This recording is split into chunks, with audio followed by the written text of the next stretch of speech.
আজকে আমরা আইওটির ইম্পর্টেন্স নিয়ে পড়ব। So why IoT important. So IoT important হওয়ার চারটা রিজন আছে। এর মধ্যে আমি এখানে লিখে দিয়েছি, একটা হইল অটোমেশন,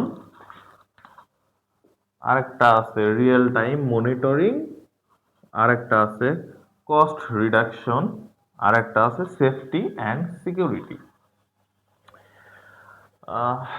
এইখানে অটোমেশন বলতে যে কোনো কিছু অটোমেটিক চলা। এখন মানুষের ভুল হতে পারে, কিন্তু কোনো একটা মেশিনকে প্রপারলি শিখিয়ে দিলে সেই মেশিনের ভুল করার সম্ভাবনা কিন্তু অনেক কম থাকে, যদি তার ভিতরে মানে কোনো প্রবলেম না থাকে। সো অটোমেশন বলতে যে বোঝায় যে আপনি যখন বাসা থেকে বের হয়ে যাচ্ছেন, আপনার লাইটটা অটোমেটিক্যালি অফ হয়ে যাচ্ছে, ফ্যান অফ হয়ে যাচ্ছে। আবার যখন বাসায় ফিরতেছেন 1 কিলোমিটারের মধ্যে আপনার অবস্থান সেন্স করে আপনার বাসার এসিটা অটোমেটিক্যালি চালু হয়ে গেল, এগুলোই অটোমেশনের মধ্যে পড়ে আর কি। একটা ব্যাপার আছে এখানে, real time monitoring. Real time monitoring বলতে আপনি ঠিক মানে আপনি যে সময় আপনি ডাটাটাকে দেখতে চাচ্ছেন, কোনো কিছু দেখতে চাচ্ছেন, ঠিক সেই সময়ের ডাটাটাই আপনার সামনে উপস্থিত হবে। আমি একটা প্রজেক্টের কথা বলি, যে উইমেন সেফটি সিস্টেম। দেখা গেল যে একটা মেয়ে রাস্তা দিয়ে হেঁটে যাচ্ছে। হেঁটে যাওয়ার সময় এখন অনেক বাজে ছেলের পাল্লায় পড়তে পারে।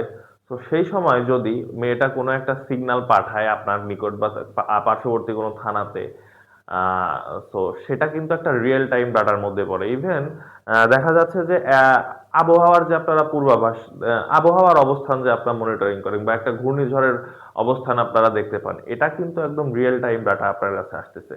এটা হয়তো বা আপনি আর্ট স্কুল এরকম হয়তো অন্য কোথাও দেখতে পারবেন, যে ঘূর্ণিঝড়ের ডাটা বা পৃথিবীর বায়ুর প্রবাহ কেমন হচ্ছে এই সময়, সেগুলো কিন্তু real time data. So real time মনিটরিংটার জন্য আইওটি ইম্পর্টেন্ট। এখন আসি কস্ট রিডাকশনের মধ্যে। কস্ট রিডাকশন কেন?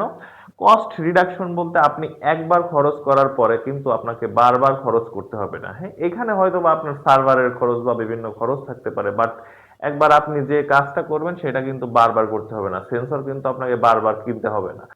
আপনার ইন্ডাস্ট্রিয়াল আইওটিতে দেখা যায় যে আপনার কোনো মেশিন নষ্ট হয়ে যাবে, তার আগাম একটা বার্তাই কিন্তু পৌঁছায়, মানে আইওটি পৌঁছায় দেয়। এখানেও কিন্তু আপনার বড় ধরনের ক্ষতি থেকে লস হচ্ছে, মানে বড় ধরনের ক্ষতি থেকে আপনি বেঁচে যাচ্ছেন। সো কস্ট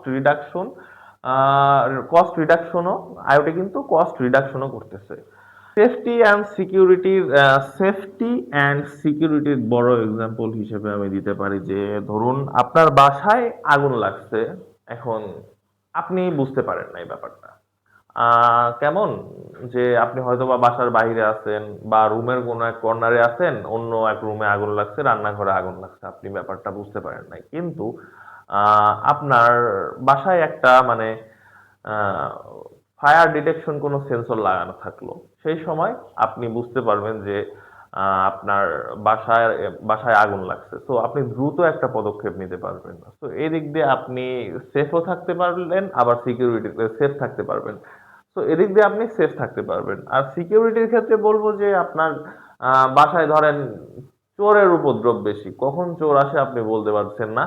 কিন্তু যখন চোর আসে সেই সময় যদি কোনো একটা সেন্সর সেন্স করে ফেলে যে এটা চোর, আর সেই সময় যদি আপনার মোবাইলে অথবা অন্য কোনো অ্যাকচুয়েটর দ্বারা বার্তা পাঠায়, তখন আপনি বুঝতে পারবেন যে আপনার বাসায় চোর এসেছে। তো সেই ব্যাপারটাও কিন্তু এই আইওটি সলভ করে দিচ্ছে।